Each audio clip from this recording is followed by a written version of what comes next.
Bem-vindos ao Clube de Leitura Espaço Civile, legado e em memória de Maria da Glória Moreira Civile e Rodolfo Civile. Este projeto foi contemplado pelo PROAC, Programa de Ação Cultural do Governo do Estado de São Paulo, edital número 25 de 2022, de incentivo à leitura. Recebe o apoio da Prefeitura de Campos do Jordão, da Academia de Letras e Academia Jovem de Campos do Jordão, da Sociedade Brasileira de Médicos e Escritores, Regional São Paulo, e da Panambi Arte e Comunicação. O Espaço Civiles é sediado em São José dos Campos, é pessoa física que se caracteriza por acolher grupos profissionais e amantes das artes e da cultura, compartilhando conhecimento e semeando projetos para a comunidade. O tema de hoje é Manuel de Barros. Apresento a vocês os nossos palestrantes. Márcia Etelli Coelho, médica e escritora, membro da diretoria da Sobremi São Paulo, Sociedade Brasileira de Médicos e Escritores, ocupa a cadeira 12 da Academia Cristã de Letras. É diretora cultural da AGEB São Paulo, Associação das Jornalistas e Escritoras do Brasil, com vários livros publicados e premiados. Adriana Harger, professora, escritora, empresária, presidente da Academia de Letras de Campos do Jordão e membro do Conselho da Academia Jovem de Letras, pesquisadora da história de Campos do Jordão. Raquel Naveira, escritora com mais de 30 livros publicados de poesia, ensaios, crônicas, romance e infanto-juvenis. Professora universitária, crítica literária, palestrante, membro de inúmeras academias de letras brasileiras. José Simonian, multi-instrumentista, compositor, arranjador, poeta, professor, diretor da Escola de Música Simonian em Santos. Boa tarde a todos. Eu escolhi hoje para falar para vocês um pouco sobre os despropósitos de Manuel de Barros. Manuel de Barros, que para o Carlos Drummond de Andrade foi o maior poeta da sua época. Manuel de Barros tinha uma linguagem coloquial, vanguardista, muito poética, aparentemente simples, e quando a gente fala aparentemente simples, é porque à primeira vista o poema dele pode parecer ser solto, espontâneo, mas o Manuel de Barros tinha um cuidado muito grande, muito especial com a linguagem. Ele escrevia sempre à mão, letras pequenas, em bloquinhos que ele mesmo fazia. Ele não acreditava em inspiração. E muitas vezes ele até passava noites em claro tentando procurar a palavra mais correta para colocar no seu verso. Uma característica importante da obra do Manuel de Barros é que ele valorizava as coisas simples. E a sua poesia é muito atual, principalmente nesse mundo de informação, de excessos, de correria. O Manuel de Barros vem dar uma mensagem de que é importante prestar atenção no presente, nas coisas simples ao nosso redor, valorizar as coisas simples e, mais importante, o exercício de olhar diferente para as mesmas coisas. Dou respeito às coisas desimportantes e aos seres desimportantes. Prezo insetos mais que aviões. Prezo a velocidade das tartarugas mais que a dos mísseis. O tema recorrente de Manuel de Barros é a natureza e o cotidiano. E para a gente entender isso, é importante saber um pouco da vida do Manuel de Barros. Ele nasceu em Cuiabá, em 19 de dezembro de 1916, como Manuel Venceslau Leite de Barros. Ele passou boa parte da sua infância num internato em Corumbá, depois foi para o Rio de Janeiro, se formou em Direito em 1941, morou um tempo na Bolívia, depois no Peru, em Nova York. Em 47 ele se casou com Estela, e depois que o pai morreu, ele e a esposa Estela se mudaram para Corumbá para cuidar da fazenda do pai, que deixou para ele de herança. Então, lá eles moraram durante anos, até que se estabeleceram definitivamente em Campo Grande na década de 1960 e de lá não saiu mais. Durante o período no Rio de Janeiro, Manuel de Barros escrevia, mas escrevia pouco. Ele até chegou a publicar, em 1937, o seu primeiro livro, chamado Poemas Concebidos Sem Pecado. Foi feito artesanalmente pelos amigos, uma tiragem assim de 20 exemplares só. Só depois que ele se mudou para o Pantanal, e aí teve como fonte de renda a criação de gado, é que ele pôde escrever mais. Só que lá no Pantanal, o Manuel de Barros, que já era reservado e não era muito festeiro, ele se isolou mais ainda das grandes rodas da literatura. Então, ele demorou para ser reconhecido pelo mercado literário. Ele publicava pouco, ele começou a publicar mais a partir de 1980. Só que ele ganhou bastante prêmios. Ele ganhou Jabuti, com o Guardador das Águas, ganhou o prêmio Nestlé, do livro Sobre Nada, o prêmio da Academia Brasileira de Letras, com Exercícios de Ser Criança, ganhou outro Jabuti em 2001, que é o Fazedor de Amanhecer, e também ganhou o prêmio da PCA e Nestlé com Poemas Rupestres. E em 2013, ele tomou posse como acadêmico honorário da Academia Sul-Mato-Grossense de Letras. Só que, mesmo premiado, não houve muito alarido no início. Ele não gostava de dar entrevistas, às vezes só por escrito, mas esse contato com o Pantanal, apesar de ter reforçado o isolamento do Manuel de Barros para as rodas literárias, definiu para ele os seus escritos, e tanto é que ele é considerado como um poeta pantaneiro. Ele escreveu muito sobre a natureza, mas não só a natureza daquela de exuberante, de elogios, mas a natureza como fonte de aprendizado. Para ele, a gente podia aprender com a natureza se a gente desenvolver a capacidade de observá-la. E, para isso, ele tinha um estilo próprio. A essência do seu estilo poético pode ser resumida no verso. Não gosto de palavra acostumada. O sentido normal das palavras não faz bem ao poema. Então, se ele não gosta da palavra acostumada, o que ele faz? Ele cria novas palavras.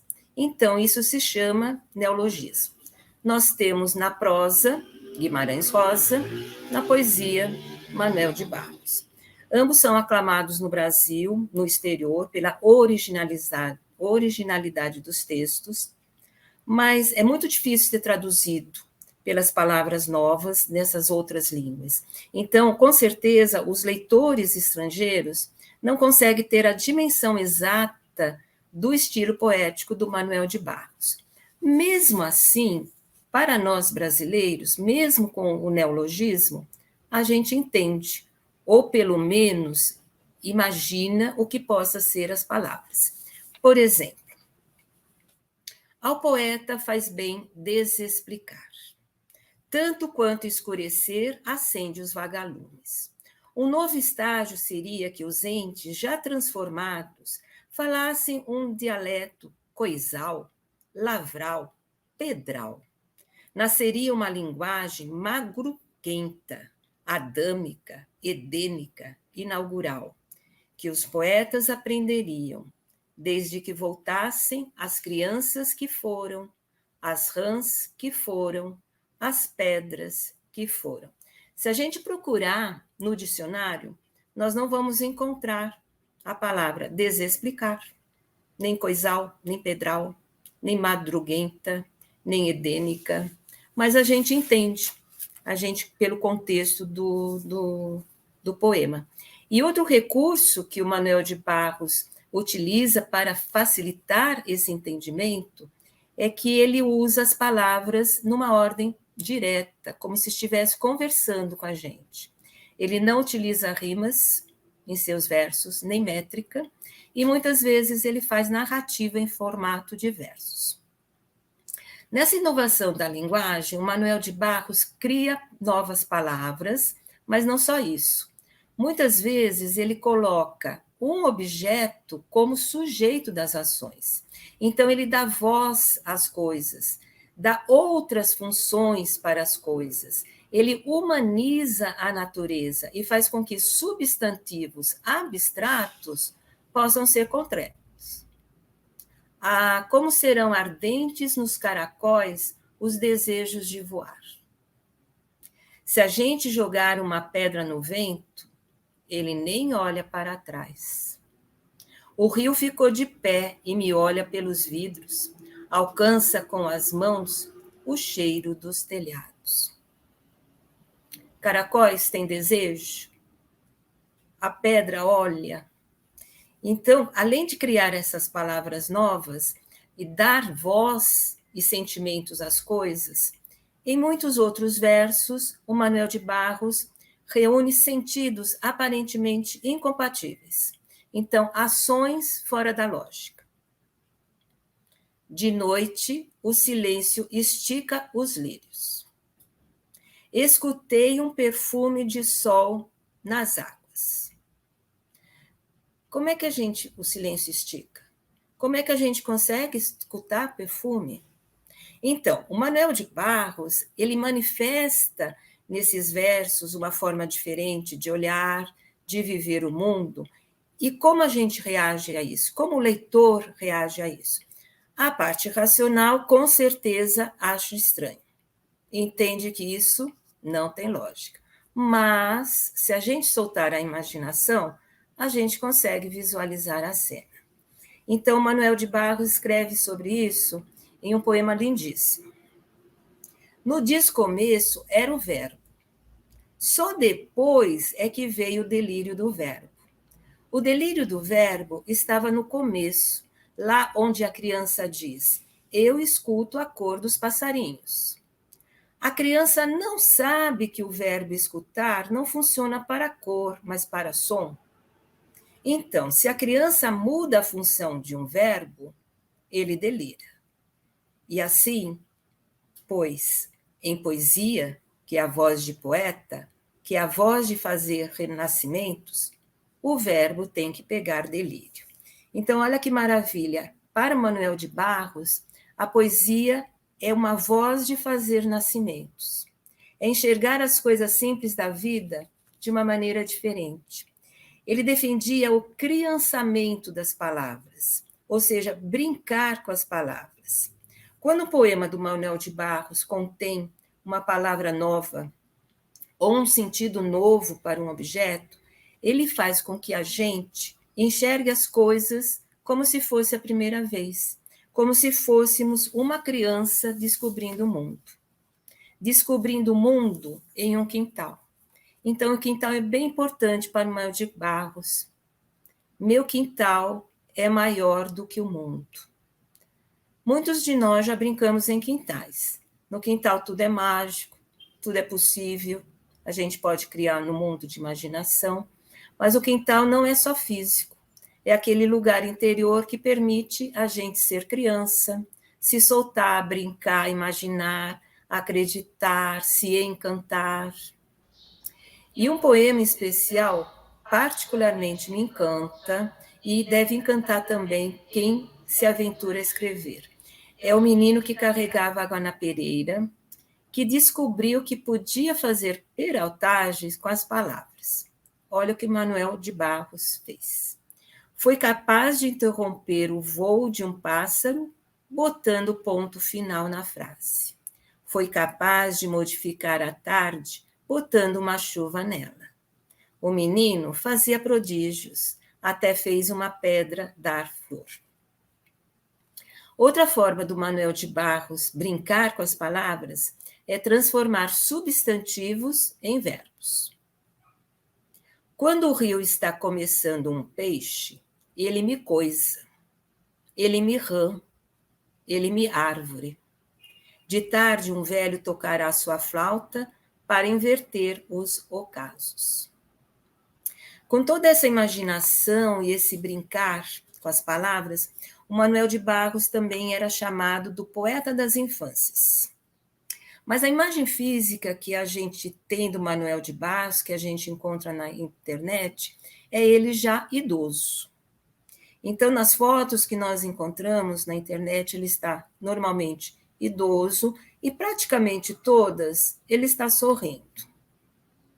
Mas será que ele era uma pessoa totalmente feliz?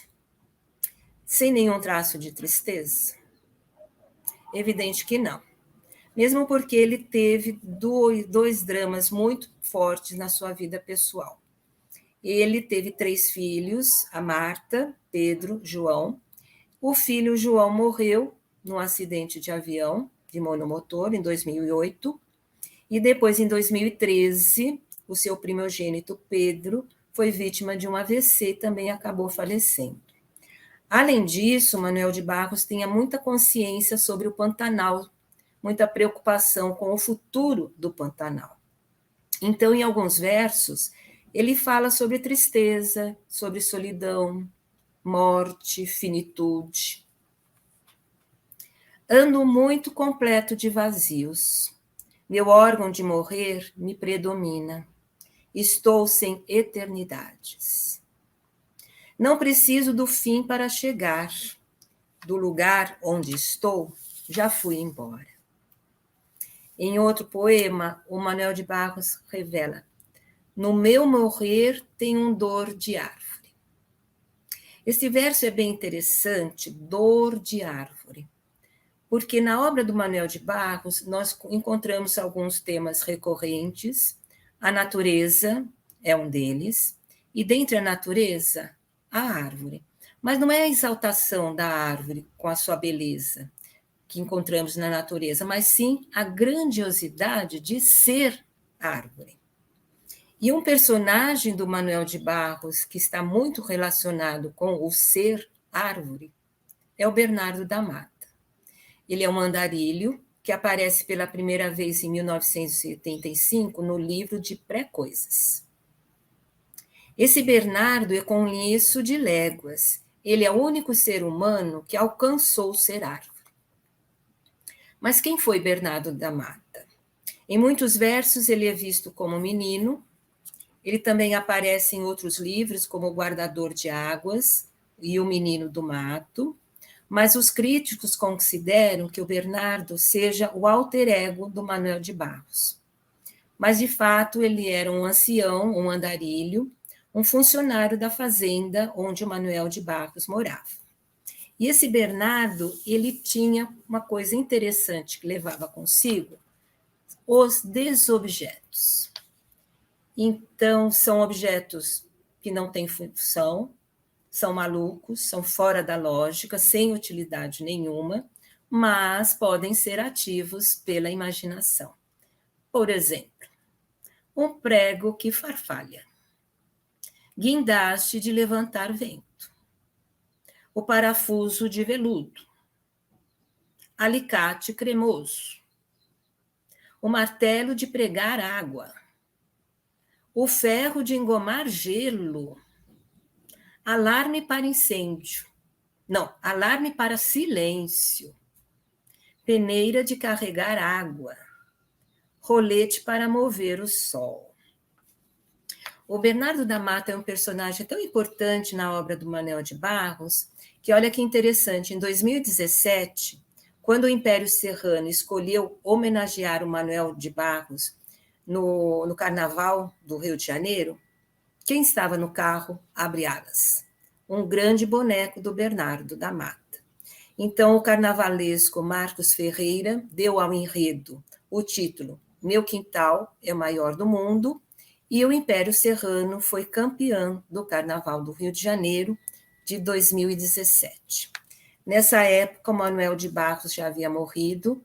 Ele morreu aos 97 anos, em 13 de novembro de 2014, e depois de uma cirurgia de desobstrução do intestino. E ele deixou um valoroso legado para nós, mas não só um legado para nós, mas um legado em nós.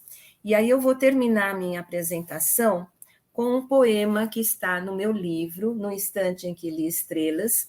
São poemas que eu escrevi inspirado na obra de vários escritores.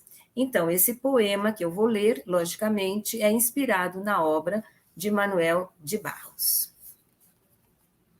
Gostaria de ser um poeta, compor meus segredos com palavras, enxergar uma estrela encoberta, escrever um verso sobre nada. Aprender a apanhar desperdícios, despropósito afeto do agora, peraltagem liberta de artista, do lugar onde estou, ir embora. Encontrar na paixão o impossível, carregando água na peneira, transformar meu avesso visível, completar os vazios, ser inteira. Respeitar o romance esquecido, descobrir o sentido de tudo, ter saudade do amor não vivido, ter quintal bem maior que este mundo. Assim eu, no delírio do verso, quando o sol abençoa o dia, como humilde aprendiz, gostaria de fazer amanhecer poesia. Então, esta é a minha apresentação sobre Manuel de Barros, e agora eu vou, para continuar a nossa conversa sobre Manuel de Barros, eu vou passar a palavra para Adriana Hagler. Agradeço.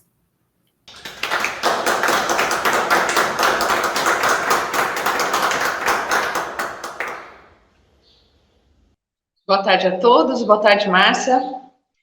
O tema da minha palestra dessa tarde é Importâncias, os livros de Manuel de Barros. Por que eu propus esse título? Porque quando a gente pensa em Manuel de Barros, vem à tona a ideia das coisas desimportantes, como a Márcia bem elencou em diversos momentos. Os bichos, as pedras, as árvores, outros elementos que muitas vezes passam despercebidos pela visão das pessoas, pela realidade e a correria do dia a dia. E o Pantaneiro, autor, escritor, vai a fundo nessas coisinhas pequenas, nessas coisinhas simples. E eu entendo que a coleção desses elementos desimportantes no conjunto de sua obra caracterizam, na verdade, a grande importância e o reconhecimento que a gente deve ter do Manuel de Barros como um autor de relevância no âmbito da literatura brasileira, que deve ser reverenciado e lembrado constantemente. Considerando, então, os seus livros, eu vou fazer aqui uma trajetória dos 5 primeiros livros lançados pelo autor, mostrando um pouquinho da sua temática, da sua linguagem e o que é que ele traz para a gente em cada um desses materiais. Ele começa sua obra em 1937 com o livro Poemas Concebidos Sem Pecado. E aí o autor, ainda no período pós Semana de 22, né, neste ano em que nós completamos o centenário da Semana de 22, é importante a gente trazer essa informação. Em 1937, um autor pantaneiro, um autor que se esconde, né, consegue se vincular a elementos que trazem toda uma referência nacional de perspectiva de mudança da literatura e suas novas possibilidades. Quando a gente pensa, então, nesse primeiro livro, Poemas Concebidos Sem Pecado, a gente tem um autor praticamente pronto, e que se coloca na literatura já com elementos de linguagem, de estrutura, forma e conteúdo muito próprios, muito peculiares, trazendo como referência outros autores, por exemplo, da prosa, como Guimarães Rosa, mas que, no caso do Manuel de Barros, uma temática que vem pela poesia e que não há outros autores que trabalham dessa mesma forma, e aí a sua importância como autor. Dentro desse primeiro livro, a gente tem como temática a memória da infância pantaneira com a vivência intensa das palavras, e aí eu coloco entre aspas aqui, em estado de pré-dicionário, como disse Ítalo Morricone. Esse casamento entre essas duas linguagens vai fazer parte da sua obra, tratando sempre de dois elementos que se conversam constantemente. E a linguagem sempre referenciando esses elementos. Nesse primeiro livro, a infância. Também a questão do vocabulário como um elemento de transformação, um elemento de criação, e, de novo, nas palavras do crítico literário, do aquém da pré-palavra ao além da neopalavra. Então, no seu primeiro livro, em 1937, ele já trabalha com neologismos, e mais a fundo ele começa com ilogismos. Então, nós, ao fazermos uma primeira leitura do livro, já ficamos impactados e, mais do que isso, maravilhados pela possibilidade que ele nos oferece, literária, poética, de modificação da estrutura. Então, ele traz uma revolução que se apresenta pela poesia. Continuando nessa temática, ele traz como pantaneiro uma reaclimatação nessas paisagens do seu local, mas isso sempre demonstrado como uma revolução na linguagem. Ele traz o regionalismo, ele traz o coloquialismo, mas de uma maneira bem diferente de outros autores que trataram do mesmo tema. A sua linguagem eu percebo como uma linguagem livre. Ele não se prende a rótulos, ele simplesmente deixa as palavras tomarem conta, né? Ele mesmo diz que as palavras o procuram. E isso é muito importante na sua obra, muito interessante essa cocriação do autor com a palavra. Parece que trabalham juntos nessa linguagem que vai se criando. Ele traz nesse primeiro livro também, já como a Márcia bem trouxe, uma proposta que mistura poesia e prosa. Então, ele vai trazendo os elementos da natureza, ele vai trazendo seus personagens que aparecerão em diversos momentos aí dos seus mais de 30 livros, e ele traz os seus locais, tanto o Pantanal, nesse primeiro livro, quanto também algumas referências de locais por onde ele passou, Rio de Janeiro, em locais onde ele morou fora do Brasil, e essas referências vêm todas recheadas de poesia. Algumas frases importantes aqui, alguns títulos que ele traz dentro desse primeiro livro, que vale a pena ressaltar. Então, ele fala, por exemplo, dos personagens Zezinho, Margens Plácidas. Ele traz também a Polina, que não sabia dizer o seu nome corretamente, que deveria ser Paulina. Ele fala do Cláudio e do seu amigo Jacaré. Então, ele vai fazendo construções de personagens, poeticamente, e ele vai construindo isso em forma de poesia e prosa, essa linguagem se mistura com a outra. Então, em certos momentos é uma prosa poética, em outros momentos é uma poesia narrativa, e ele vai construindo a cada estrofe, a cada novo trecho, quase que uma sequência de capítulos dessas histórias, desses personagens. E o primeiro texto, né, o primeiro poema que abre o livro é um poema em que ele começa pelo nascimento de Cabeludinho, e diz o seguinte: sob o canto do Batinonquara nasceu Cabeludinho, bem diferente de Iracema, desandando pouquíssima poesia, o que desculpa a insuficiência do canto, mas explica a sua vida que juro ser o essencial. Vai desremelar esse olho, menino? Vai cortar esse cabelo? Eram os gritos de Nhanhá. Então, aqui, já nesse primeiro momento do livro, o personagem a conversa, a referência e a construção dessa linguagem, dessa linguagem que mistura poesia, prosa, movimento e toda uma nova possibilidade poética a partir de seus livros. Nesse mesmo livro, ele tem como títulos, por exemplo, Postais da Cidade, e aí ele vai falar desses outros lugares por onde ele passou.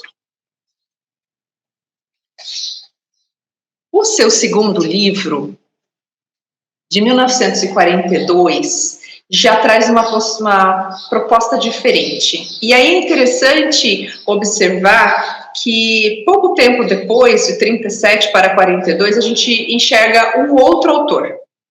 Um autor meditativo, um autor que traz um elemento, a Márcia trouxe essa informação, um elemento que parece impactado pela dor, pela guerra, pelos resultados da guerra.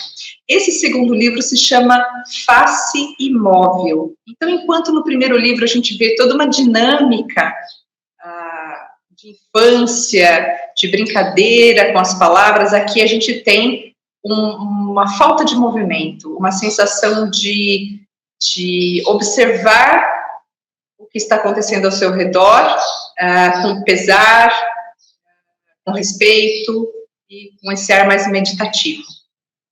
Aqui ele traz referências que nos levam a Drummond, a Vinícius e mesmo a um Mário de Andrade mais tardio. Enquanto que no primeiro livro a gente vê referências muito mais da primeira geração modernista. Nesse segundo livro, a gente tem uma temática que foge absolutamente do primeiro livro. A gente tem forças conflitantes, mas ao mesmo tempo complementares. A gente tem um autor absolutamente diferente do contexto anterior. Porém, as suas referências de tema ainda permanecem. Ele ainda vai falar do Rio de Janeiro, ele ainda vai falar de elementos que estão ao seu redor, mas mais no ambiente da cidade, nos locais por onde ele passou, mas sempre com esse olhar mais erudito, mais metafórico. Ele fala em silêncio, ele fala em falta, ele traz uma procura pela paz. E dentre esses poemas desse segundo livro, nós temos 3 títulos que me chamaram a atenção. O primeiro deles, Os Girassóis de Van Gogh. O outro, Poema do Menino Inglês, de 1940. E Aurora no Fronte. São 3 poemas que nos remetem diretamente aos elementos da guerra. Os Girassóis de Van Gogh. Hoje eu vi soldados cantando por estradas de sangue, frescura de manhãs em olhos de crianças, mulheres mastigando as esperanças mortas. Hoje eu vi homens ao crepúsculo, recebendo o amor no peito. Hoje eu vi homens recebendo a guerra, recebendo o pranto como balas no peito. E como a dor me abaixasse a cabeça, eu vi os girassóis ardentes de Van Gogh. Então, é uma outra proposta temática, absolutamente diferente da primeira. O Poema do Menino Inglês, de 1940. Esse já é um poema mais longo, quase narrativo também. A rua onde eu morava foi bombardeada. Nunca nós havíamos de pensar que uma coisa dessas pudesse acontecer realmente. Não ficou de pé uma só de nossas casas, com seus telhados vermelhos perdidos entre as folhagens. Ontem de tarde, eu vi o pai da Kate voltando do trabalho. Eu nunca mais o verei. Porque onde ele passou, agora as ruínas fumam silenciosamente. Então ele segue com essa temática por todo o livro, né, com poemas bem mais de caráter profundo, porém, em 1956, ele começa seu retorno à sua proposta original. começa a criar essa proposta que vai se firmar dali para frente. O seu livro Poesias, seu terceiro livro, vai ser uma obra de transição, uma obra de reafirmação e também uma obra de reinvenção do poeta por si mesmo e a partir de si mesmo.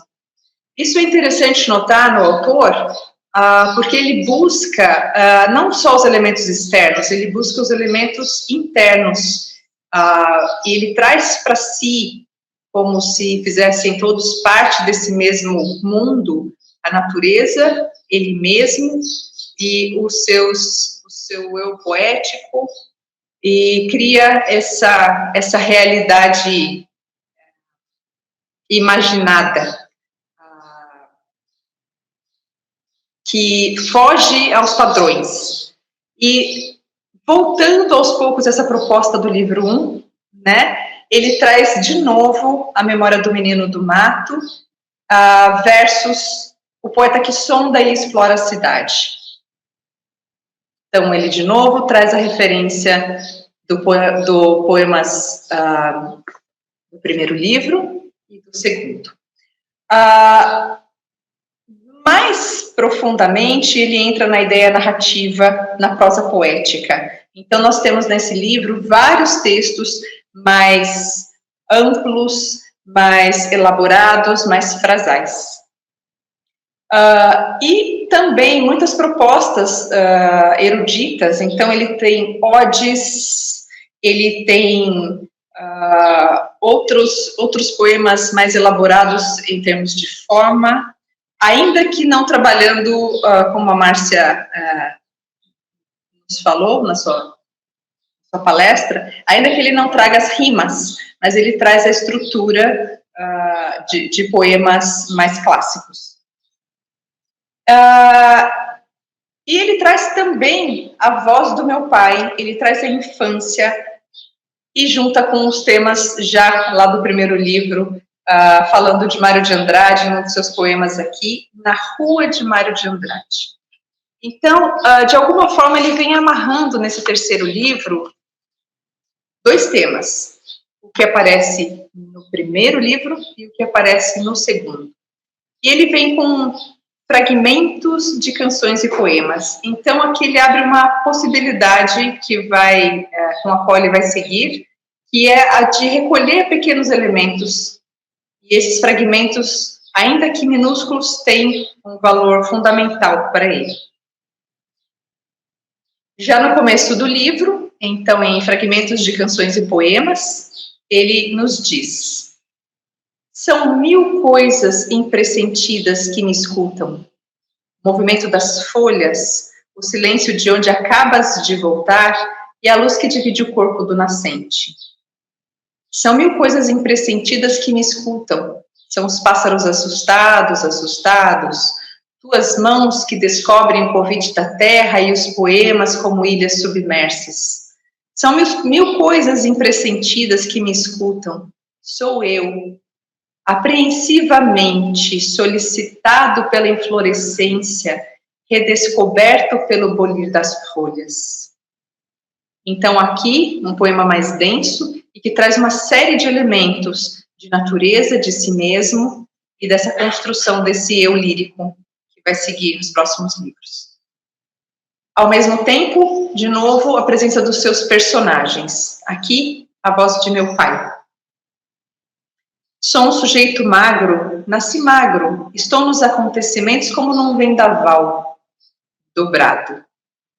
Recurvo de espanto e verdes, circuito sob arranha-céus, vivo debaixo de cubos, na direita, na esquerda, de lado, ao sul, pelo norte, vou no meio assustado, um pequenino ser, com a sua morte dentro, com seu ombro desabado e seus braços descidos pelo caos do corpo.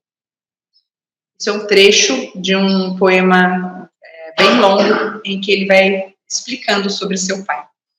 E mais um trechinho pequeno do poema Retrato, que aqui mostra bem esse autor pronto já em seu vocabulário e na sua estrutura poética. Retrato. O homem possuía um ocaso e 2 mãos. Então, aqui, essa brincadeira com as palavras, os elementos da natureza claramente vinculados com a sua estrutura como pessoa, como eu lírico. E essa proposta vai se seguir pelos próximos livros e vai se intensificar. O seu quarto livro, o Compêndio para Uso de Pássaros, de 1961, já é um livro que claramente conversa com o primeiro. Em que elementos? Na sua dinâmica, na sua brincadeira com as palavras, na sua meninice, eu vejo como crianças brincando com as palavras, com as crianças correndo pelo quintal da sua fazenda. Ele trata das onomatopeias, ele faz uma manipulação gramatical, por exemplo, com as conjugações verbais. Ele trabalha com a sonoridade, com a sinestesia. E isso tudo, na nossa leitura, mostra uma coisa surpreendente, uma coisa de maravilhamento. E a cada poema, o leitor fica impactado e se diverte. Na primeira parte desse livro, que é dividido em 2 partes, a primeira parte ele fala sobre a infância, sobre os filhos, sobre a natureza. E aí ele traz alguns poemas em homenagem aos seus filhos. Por exemplo, A Menina Avoada, O Menino e o Córrego. Na segunda parte, ele já faz uma intertextualidade com diversos autores modernistas, e inclusive citando, né, na abertura do livro, nós temos um texto de Guimarães Rosa. Um pequeno trecho diz assim, já na abertura. Que era quê? Essas coisas. Então, essa voz do Guimarães Rosa presente diretamente no livro de Manuel de Barros. Também ele traz as vozes de Jorge de Lima, Murilo Mendes, João Cabral de Melo Neto, mais para frente de Clarice Lispector, já citei Carlos Drummond, e ele vai brincando com essas misturas, com essas possibilidades e trazendo essas ferramentas para conversar com a voz do poeta. Algumas frases que me chamam a atenção nesse livro, justamente pela brincadeira com as palavras, Márcia trouxe alguns outros versos também. Vi um rio indo embora de andorinhas. O saco de pau virou chão. Você se beiradeava. Eu me escorei o rosto nos silêncios. Hoje sofro de gorjeios nos lugares fluidos de mim. Sofro de árvores. E aí, novamente, a ideia da árvore como uma referência do próprio autor. Ele preferia ser árvore. E ele também pensa em Bernardo como árvore. E em vários momentos ele traz essa referência. Uma outra estratégia que vai aparecer nesta obra e nas próximas é a mudança de cena. É como se ele tivesse pequenos recortes de pequenos elementos, desses fragmentos dentro do mesmo poema. O texto se chama Experimentando a Manhã nos Galos. Poesias. A poesia é como a boca dos ventos na harpa, nuvem a comer na árvore, vazia que desfolha a noite, raiz entrando em orvalhos, os silêncios sem poro, floresta que oculta quem aparece, como quem fala, desaparece na boca.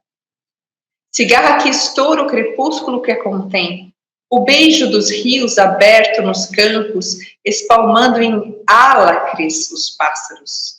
E é livre como um rumo, nem desconfiado. Então, essa fragmentação das imagens e que vão se encadeando no decorrer do poema. Poeminhas pescados numa fala de João, esse da primeira parte do livro. O menino caiu dentro do rio, tipo ficou todo molhado de peixe. A água dava rasinha de meu pé. João foi na casa do peixe, remou a canoa, depois caiu lá embaixo na água, afundou. Tinha 2 patos grandes. Jacaré comeu minha boca do lado de fora. Esse é o autor lá de 1937, que se esconde por 2 livros e volta nesse maravilhamento que é o Compêndio para Uso de Pássaros. E seguimos agora para o 5º livro do autor, que é de 1966, em que ele definitivamente se encontra na sua estratégia poética, que é através das listas. Márcia leu algumas informações de algumas de suas listas, e o livro inteiro é composto de momentos de listas. Então, sejam elas linha por linha, sejam elas listadas em sequência sem vírgulas dentro do texto. Mas com essa brincadeira de imaginar os elementos que talvez ele tenha dentro do seu escritório de fazer poesia, né? E no seu mundo de Pantanal. Seu 5º livro se chama Gramática Expositiva do Chão, que vai ser também o título do primeiro Poesias Completas dele, de 1990. O mesmo tema, o mesmo título. Então, nesse 5º livro, ele traz listas recorrentes e traz também títulos super longos em seus poemas que começam com uma pinceladazinha no 4º livro. E aqui no 5º ele se deixa à vontade para escrever o que ele bem entender. Então, seus títulos têm como temas e como estratégia essa presença desse excesso de palavras, quase explicativo, e, de novo, essa ideia narrativa que vem junto. Entre os seus títulos, A Máquina de Chilrear e Seu Uso Doméstico.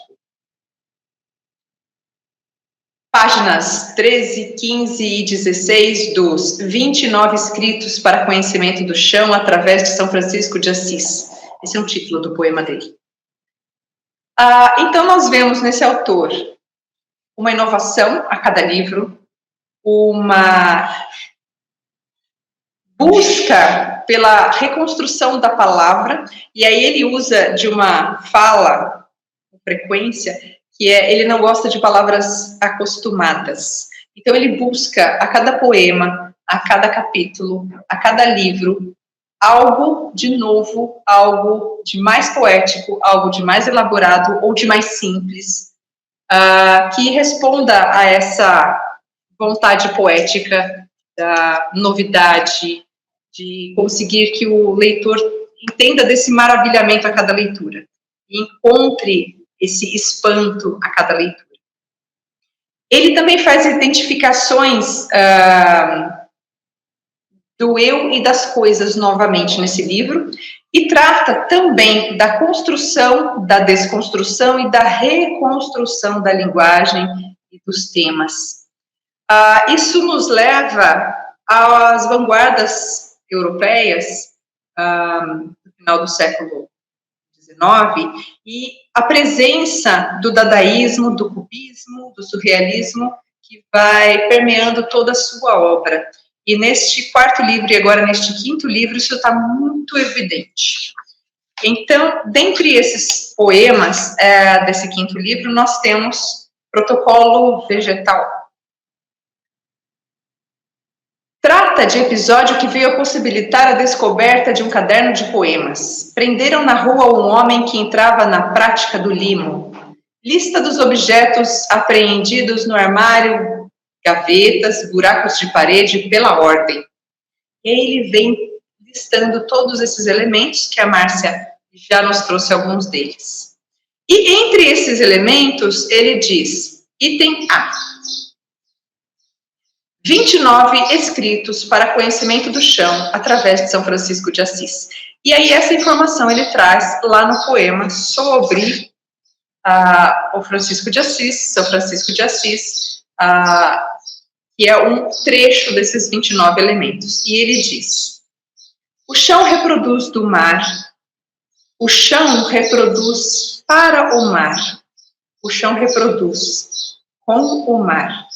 O chão pare a árvore, pare o passarinho, pare a rã, o chão.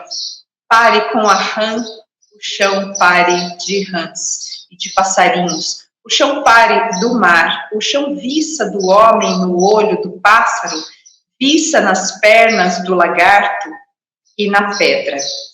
E aí ele abre uma explicação sobre quem é o lagarto. E depois ele volta, continuando o poema. Então, essa dinâmica poética de criação constante e de busca pela novidade, a busca pelo o que nunca foi dito, a busca pela palavra nova, a palavra não acostumada, é a grande força da poética de Manuel de Barros. Recomendo a leitura dos seus livros, dos seus poemas. Fecho dizendo da sua parceria temática com o modernismo, ainda que ele estando recluso no Pantanal, ele conversa com o Oswald de Andrade também, ele conversa com as vanguardas, ele conversa com a segunda geração modernista, com a terceira, e ele vem conversando com cada um de nós, leitores de sua obra, até hoje, 2022. Então, recomendo a leitura de todos os seus 34 livros, porque são livros que trarão ao leitor o maravilhamento, a dinâmica e o gosto pela leitura a cada poema. Obrigada, e passo agora a palavra para a Raquel Naveira.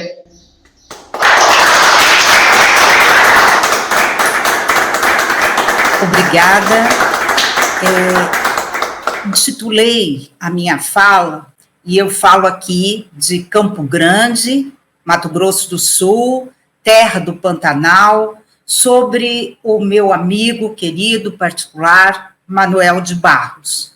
E intitulei essa fala de O Encontro, a Carta e o Filme. E como se deu esse encontro meu com o Manuel de Barros?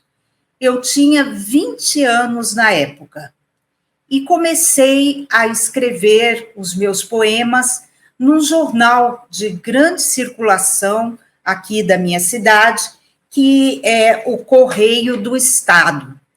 E uma vez este poema foi publicado, ele chamava Campestre e começava assim: há um grilo que brilha agarrado à folha e uma estrela que canta presa na mata.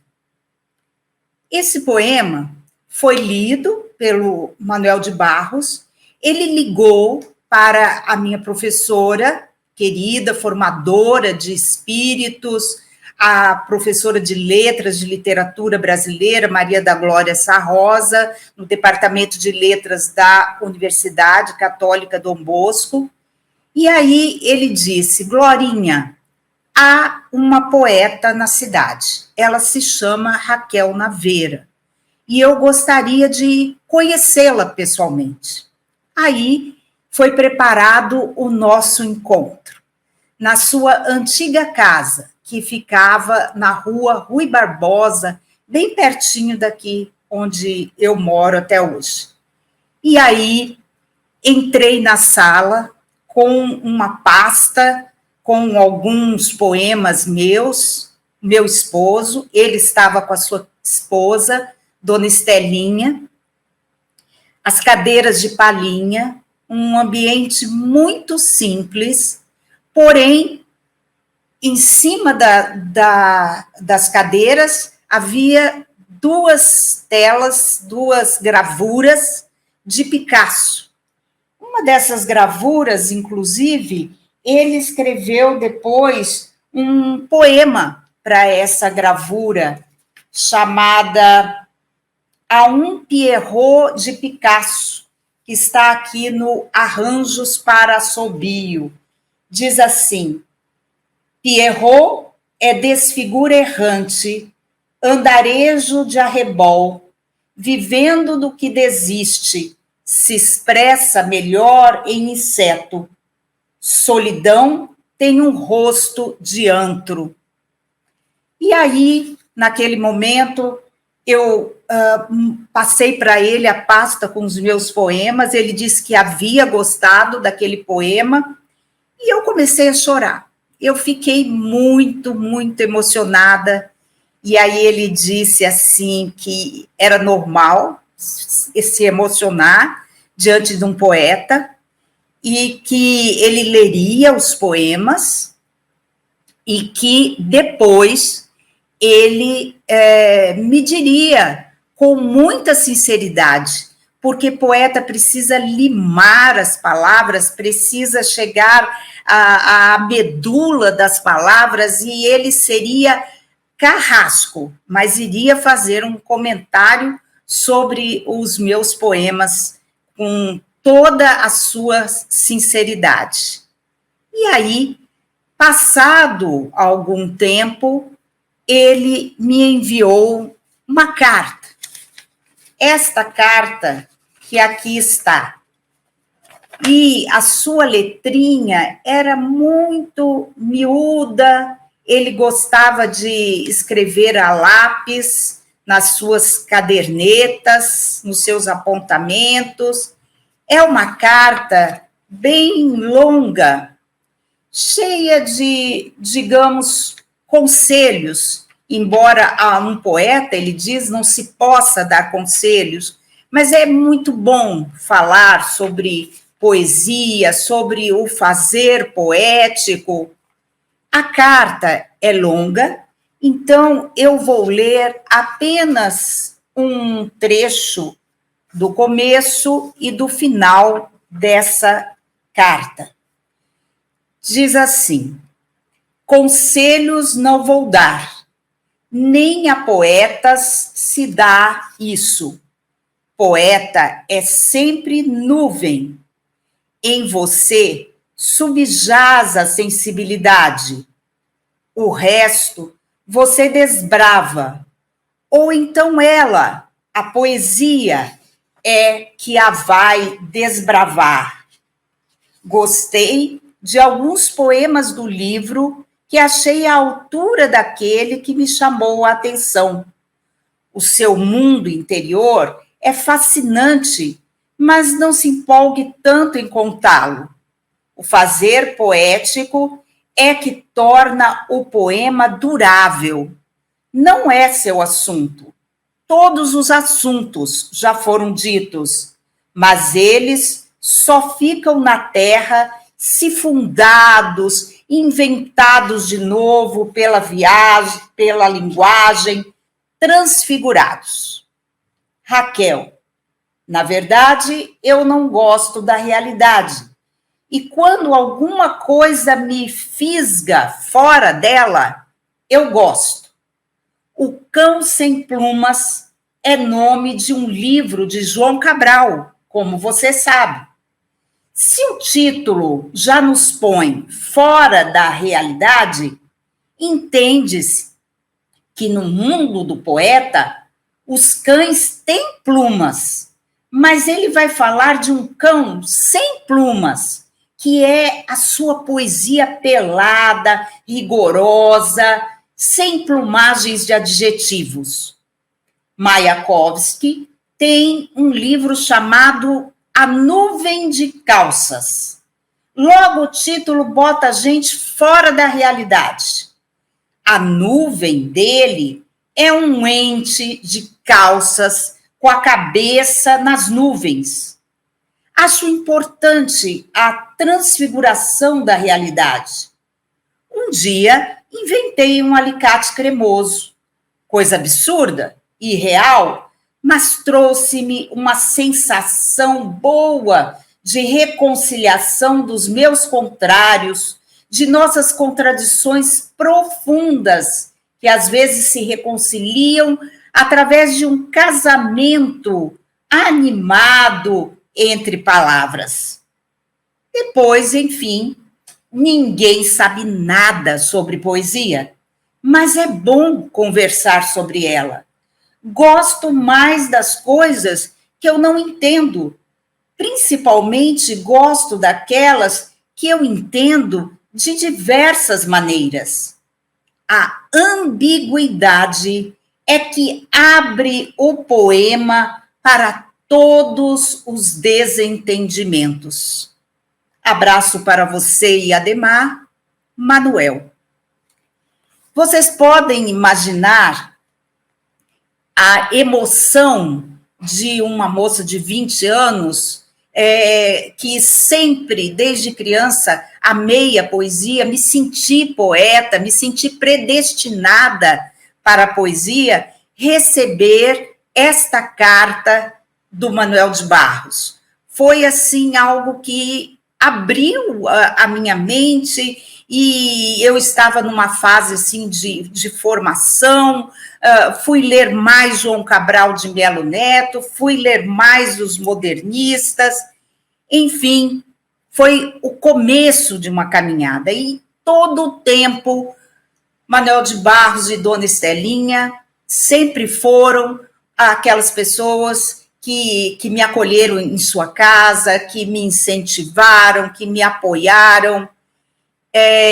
Abílio de Barros, irmão do Manuel de Barros, e a dona Carolina, sua esposa, também grandes amigos. O Abílio de Barros, ele teve um papel importantíssimo na literatura sul-mato-grossense, porque foi o nosso maior sociólogo de costumes do Pantanal, da nossa gente, da nossa história meio cuiabana, corumbaense, campograndense. E o Abílio de Barros, eu tenho um trabalho especial sobre o relacionamento dele e de Manuel de Barros, porque ele foi aquele irmão que ajudou aquele menino que pegava água na peneira a desenvolver totalmente o seu talento como poeta. E hoje, a casa do Manuel de Barros, que fica lá na rua Piratininga, em que eu estive tantas vezes, ela se transformou na Casa Quintal Manuel de Barros. Ela fica na rua Piratininga, 363, num bairro muito bonito aqui em Campo Grande, chamado Jardim dos Estados.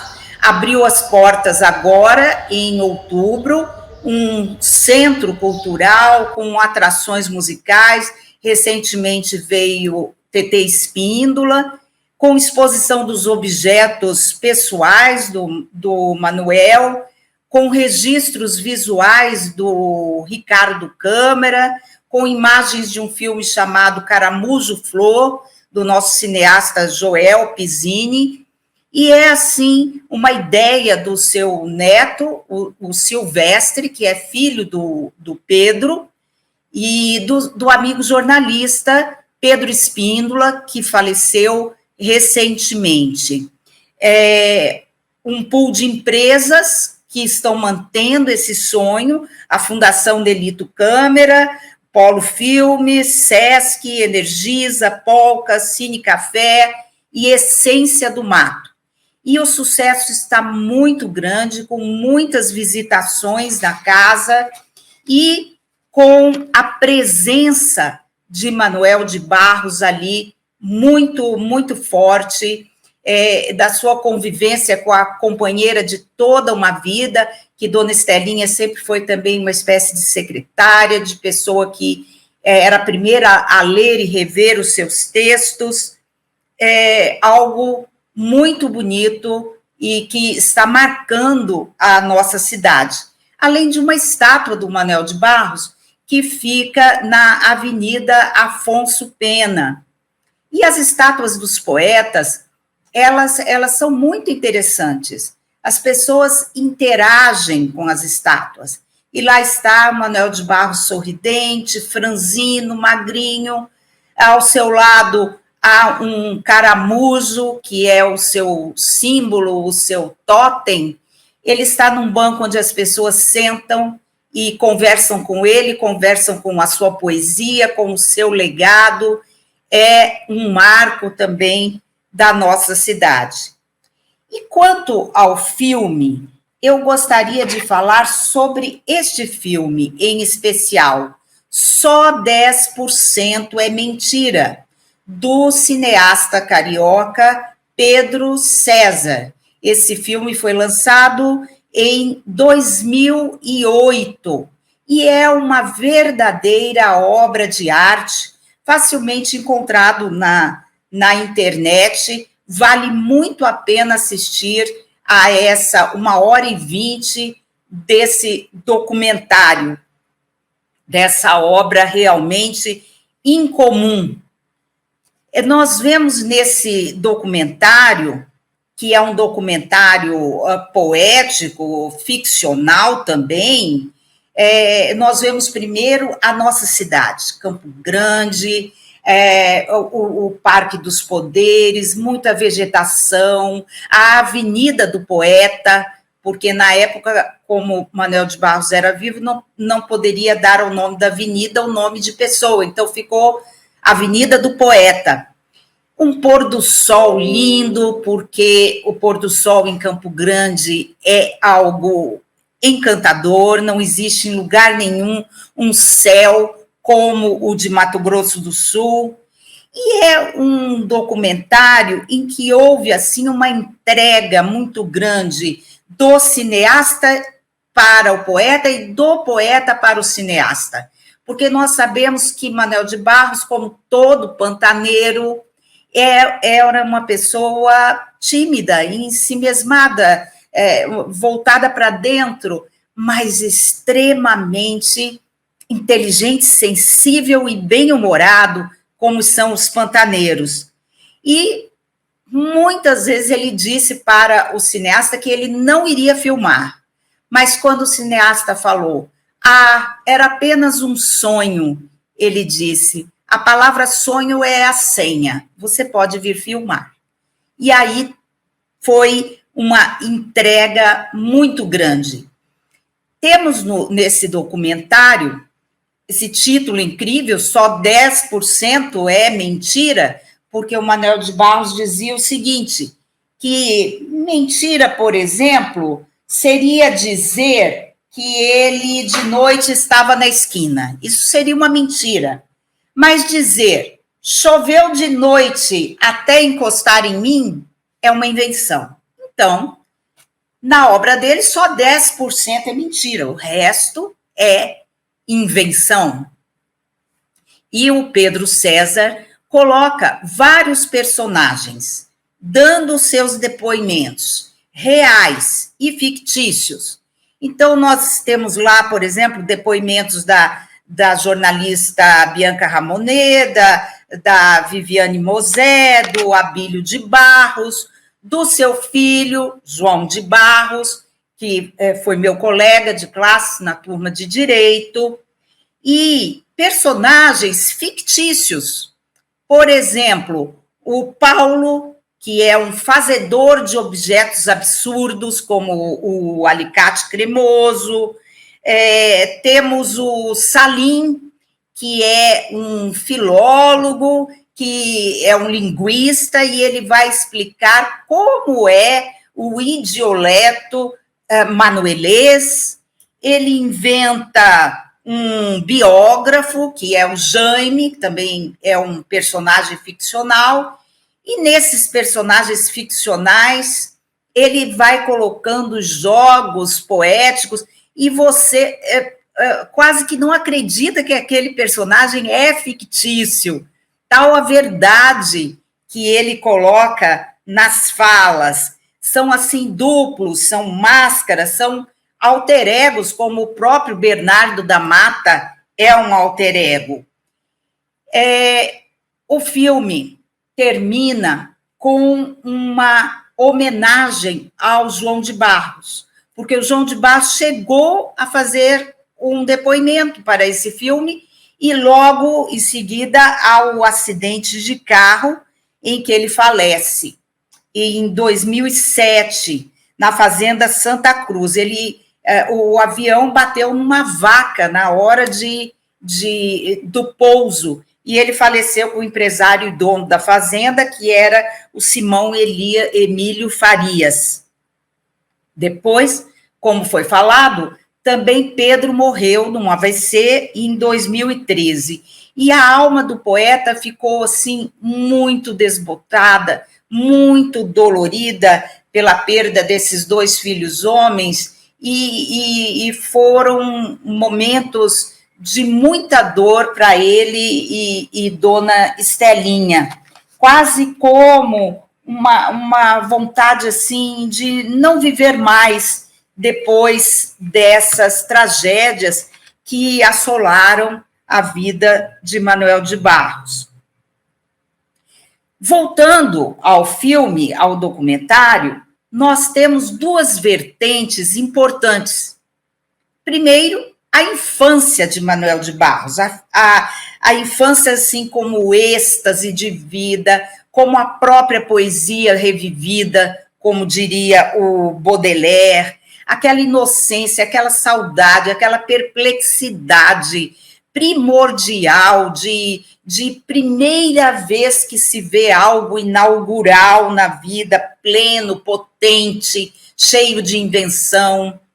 E a segunda vertente do filme é a reflexão sobre a arte, sobre o fazer poético, sobre essa loucura das palavras, de que Manuel de Barros era um mestre, era o fazedor de frases incríveis, inesquecíveis, cheias de sinestesias, de neologismos, que nos levavam a lugares da nossa alma muito profundos. E aí, um dia, um pesquisador também da literatura sul-mato-grossense e da minha poesia também, chamado professor Nicolino Novello, ele escreveu este livro de ensaios, Onde Andará Cristiano? E nesse livro há um capítulo que se chama assim, Manuel e Raquel, Sabiá e Rouxinol em concerto. Nós sabemos que o Manuel de Barros era realmente aparelhado para escutar passarinhos. E aí o Nicolino Novello coloca que ele é o sabiá dessa terra e que eu tinha um canto de rouxinol.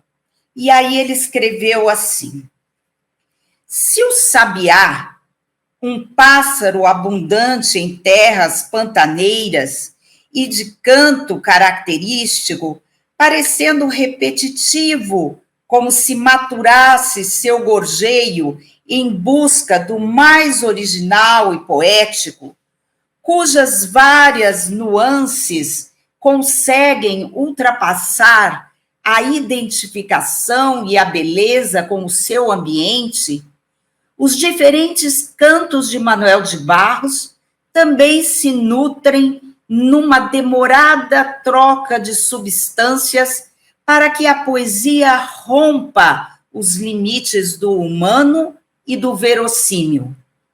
Por outro lado, como um pássaro agregado ao meio, sempre recolhido e cantando em seu arvoredo, que somente daí se ausenta para cantar o ilimitado da memória, da beleza, do imaginário e do real, assim, esse pássaro acabou com a tristeza do imperador da China e da Margarida Triste.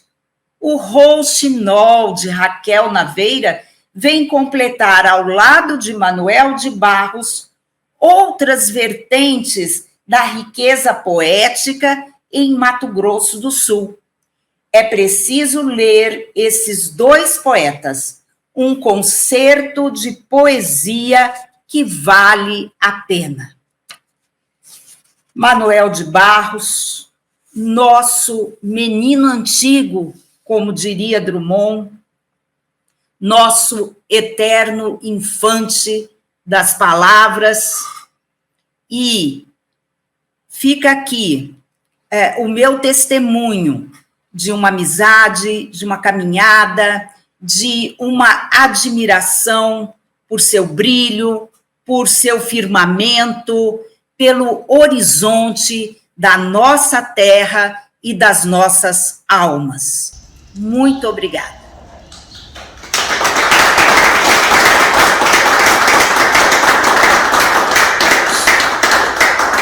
Chamando Rosana Civili, por favor.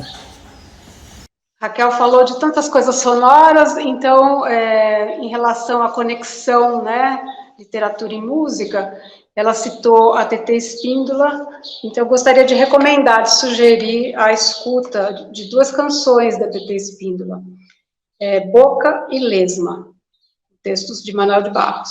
A TT Espíndola é uma cantora, para quem não conhece, compositora, multi-instrumentista, detentora de uma das mais exóticas vozes brasileiras, detentora de inúmeros prêmios pelo seu trabalho voltado para a experimentação e recriação do universo ecológico brasileiro.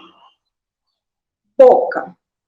Brasa verdejante que se usa em música, lugar de um arroio a ver sol, espécie de orvalho cor de morango, ave néspera, pequena abertura para o deserto.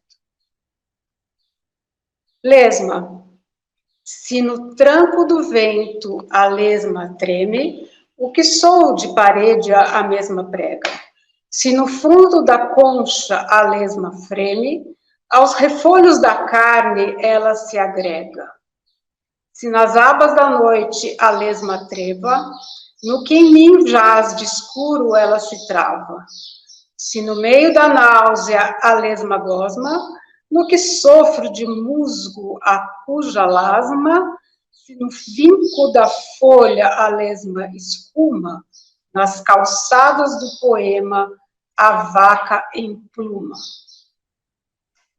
E sobre música, hoje nós temos algo especial, que é a estreia de uma obra do José Simonian, que ele escreveu especialmente para o nosso encontro de hoje, que é para piano solo, que eu vou ter a alegria de poder estar estreando. Então, vamos chamar o José Simonian para explicar como foi esse processo composicional.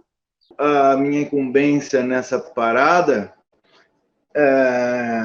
tem a ver muito com o Manuel de Barros, porque tem a ver com afeto, né? Quando a Rosana me convidou para participar, eu prontamente gostei da ideia, porque eu gosto de trabalhar com ela, eu gosto de trabalhar musicalmente com as coisas que a gente se propõe a fazer. E desandei a dar uma pesquisada mais a fundo em Manuel de Barros e vi que tem muito a ver com a música moderna que ele faz, né?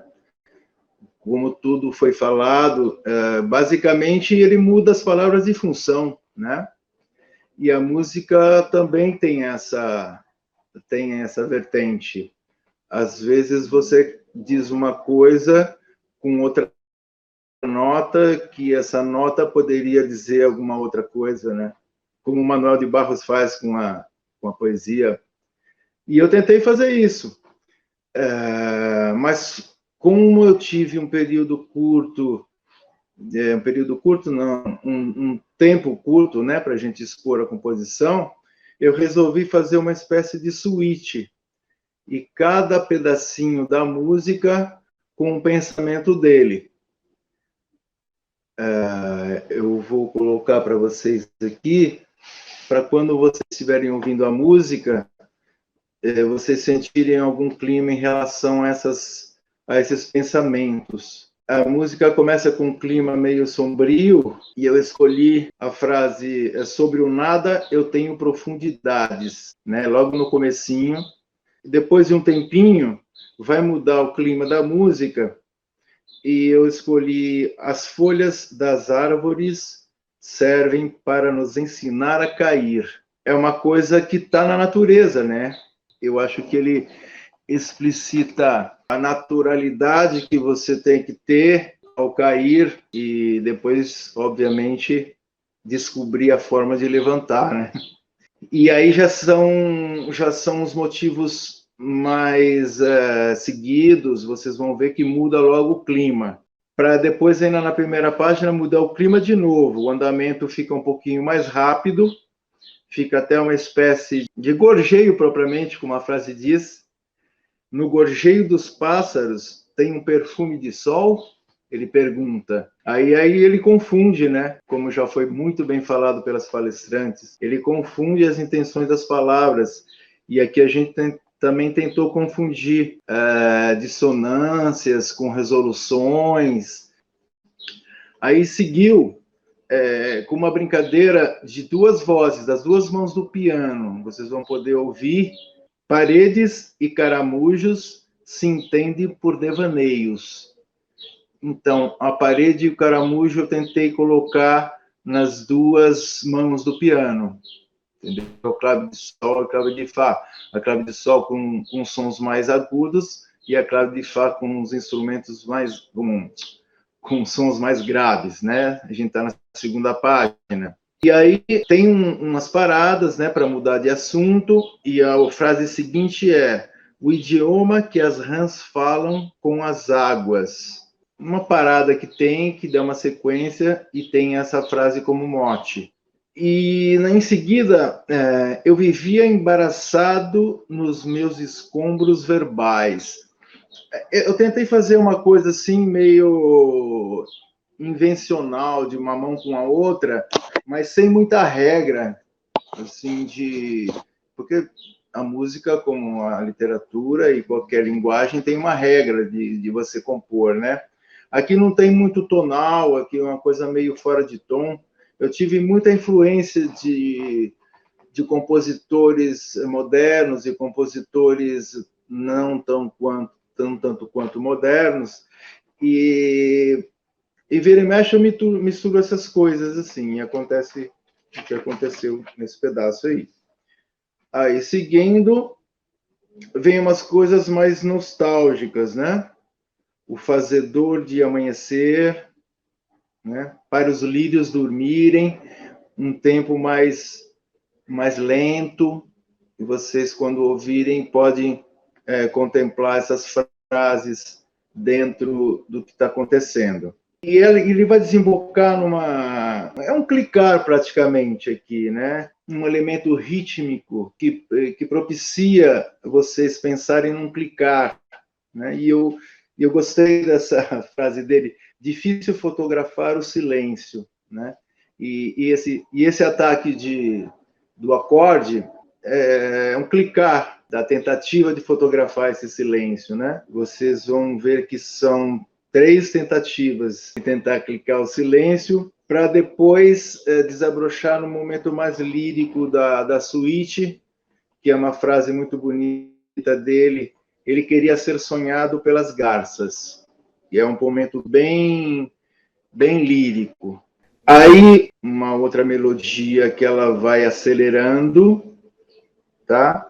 Até chegar numa coisa mais rápida, né? Num andamento mais rápido. E aí o que acontece? A frase sugerida foi: à procura do que quase não há, né?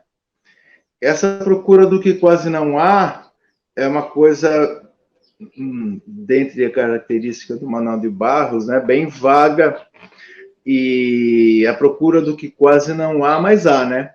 Se quase não há, há. Então a gente foi procurando num acelerando ritmicamente, uma coisa que vai acelerando. E quando está no tempo que a gente se propôs, um tempo mais rápido, eu coloquei uma outra frase que tem mais presença em mim o que me falta. Que eu acho que complementa a frase anterior, né?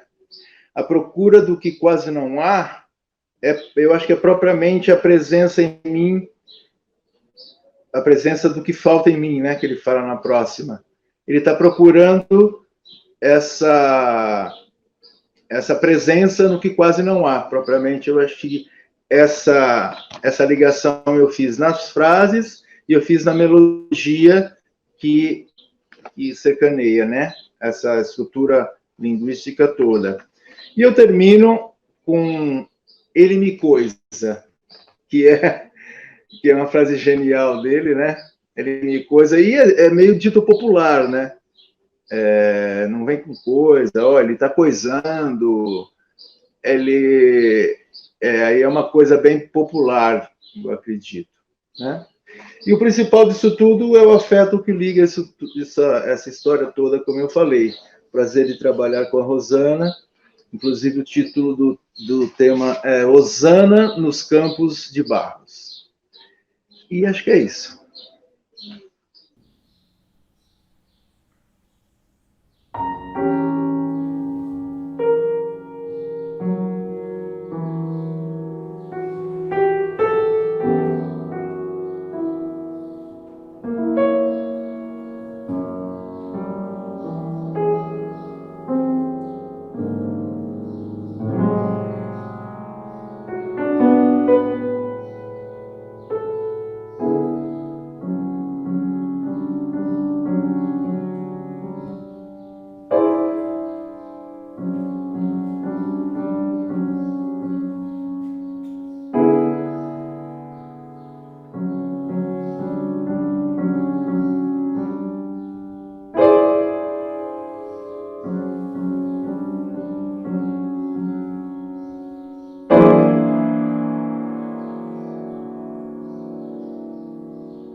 Obrigada, Simonian, pela oportunidade. Eu não estou aqui bem configurada. Eu queria agora abrir para comentários, para quem quiser falar sobre essa nossa experiência de hoje, e, claro, do nosso Manuel de Barros. Durante as alocuções, eu viajei pelo mundo da arte, não apenas da literatura, da poesia, mas pela arte.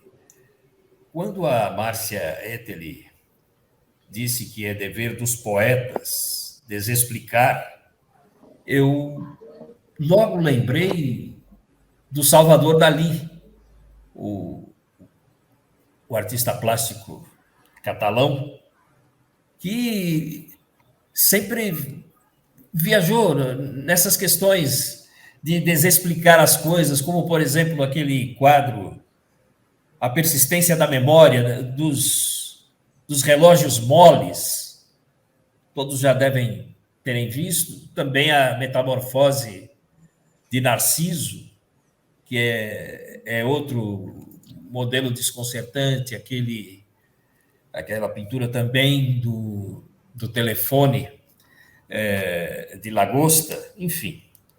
Depois eu voltei para a literatura e achei que o Bernardo da Mata, o alter ego do Manuel de Barros, como bem lembrou a Raquel Naveira, é uma espécie assim de Emília do Monteiro Lobato, aquele personagem que o autor utiliza para mandar os seus recados, para fazer as suas críticas.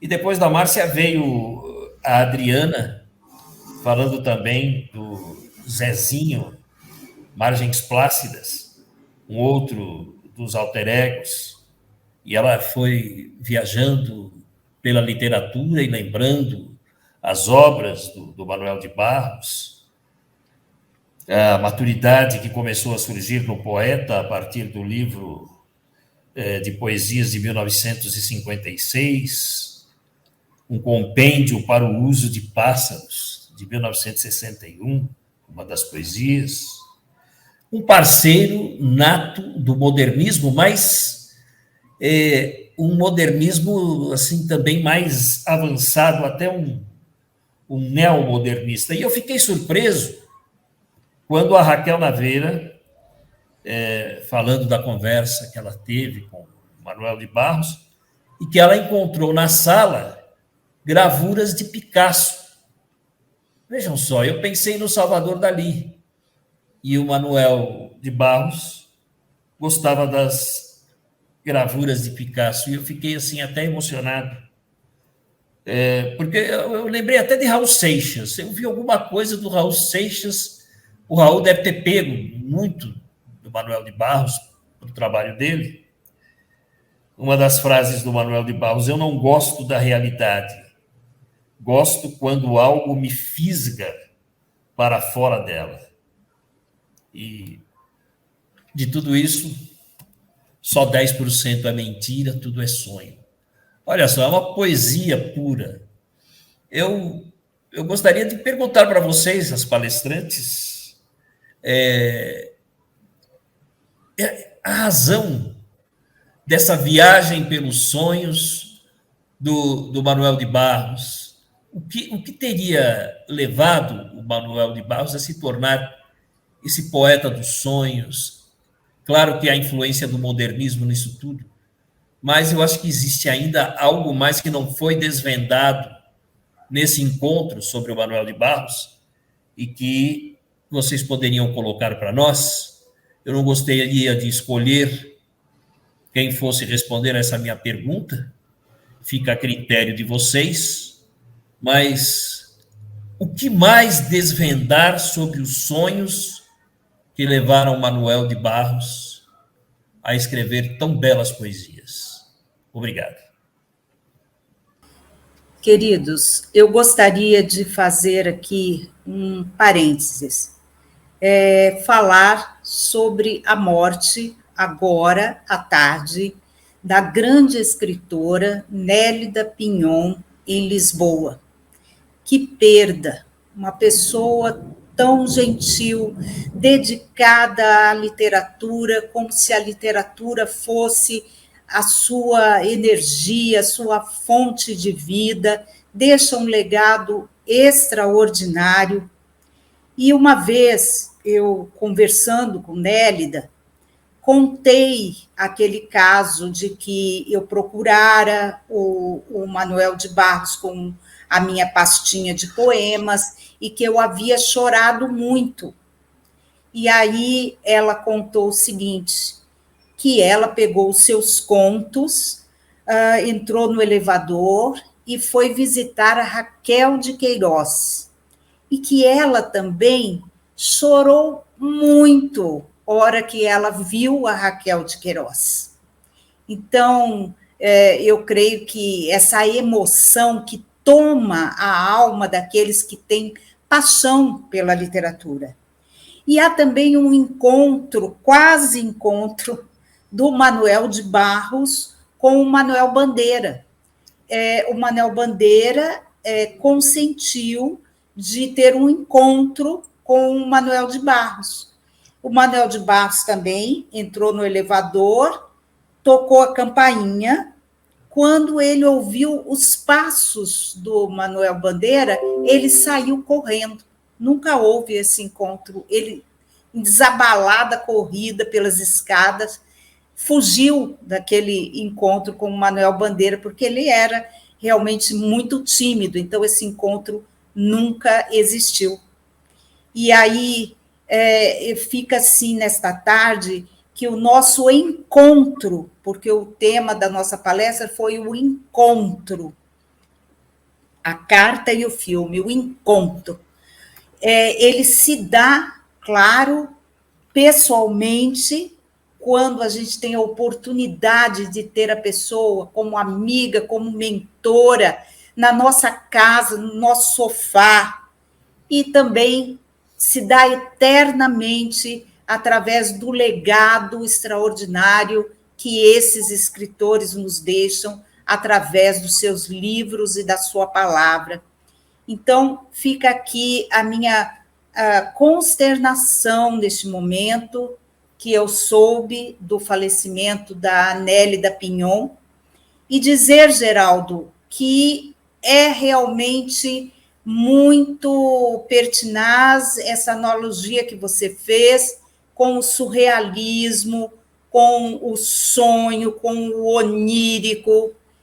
Em Manuel de Barros, nós temos esse sonho que é todo atravessado por uma fauna, uma flora pantaneira exuberante e de muita reflexão sobre a vida naquele seu estado contemplativo, desde o estado de larva até o estado de ocasos, de horizontes. E, no caso da Nélida Pinhon, me veio o título do seu livro, A República dos Sonhos, que é o encontro com ancestralidade, com eternidade, e, com certeza, a pátria de sua alma, na qual ela agora está junto dos seus ancestrais. Muito obrigada.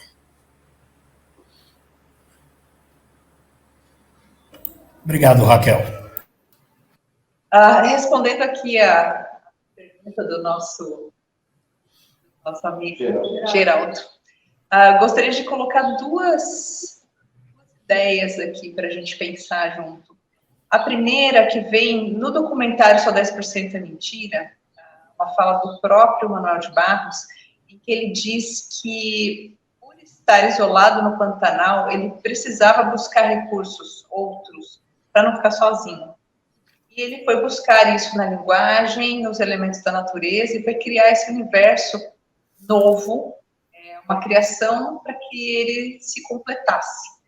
Né? Então, essa busca desse lugar e desse universo que, pelo isolamento, fizeram com que ele encontrasse, que ele criasse, eu acho que é uma das nossas respostas aí. Eu acho que nós, como autores, e principalmente poetas, nós tendemos a isso, a buscar esse outro universo que está, às vezes, fora de nós, mas muitas vezes dentro de nós mesmos.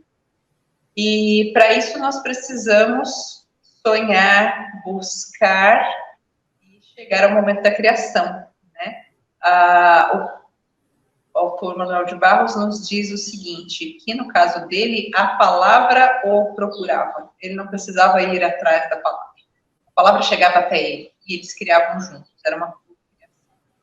E eu acredito que isso perpasse a obra de, se não todos, da grande maioria dos poetas. Eu acho que, espero ter respondido essa sua pergunta. Sim, eu acho que você completou bem aquilo que eu tentei colocar, porque a poesia e o sonho caminham juntas, né? Muito interessante isso, e eu aprendi muito nesse encontro de hoje, inclusive no sentido de compreender um pouco mais o que é a poesia. Então, eu tenho mais que agradecer a vocês pelas explicações. Obrigado. Eu acho que o Manuel de Barros tinha essa capacidade de enxergar além do objeto. Então, eu acho que tinha um olhar de criança mesmo. Criança no sentido de encantamento com as coisas simples.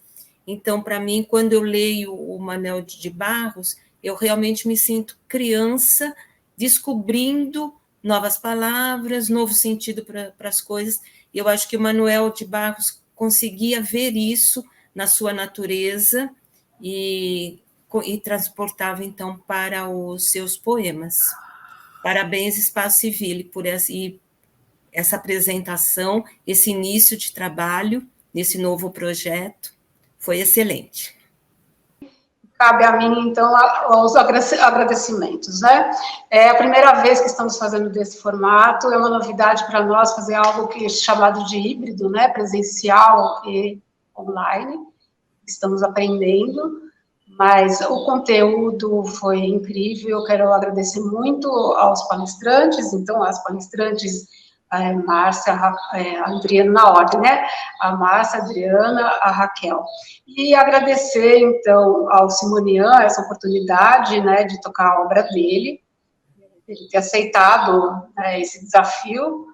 E queria agradecer, então, a todos que estão conosco, público aqui presente no Espaço Civile, as pessoas que estão online, que tem de diversos lugares, inclusive da França, temos aqui presente, online, e queria agradecer quem está atrás das câmeras, né? Então, nós temos aqui o Valdemir Silva, temos o Carlos Nassimbene e a Ângela Volkov. Então, fica aqui o meu grande abraço. Muito obrigada a todos que estão aqui conosco, que estiveram conosco, e a gente espera que esse vídeo sirva para quem vai assistir, então, depois no nosso canal do YouTube, de forma a incentivar ao conhecimento desse grande escritor. Obrigada, um beijo e abraço a todos. Nós é que agradecemos, muito obrigado. Obrigada, Espaço Civile, colegas, obrigada, boa noite. Boa noite, até a próxima. Tchau.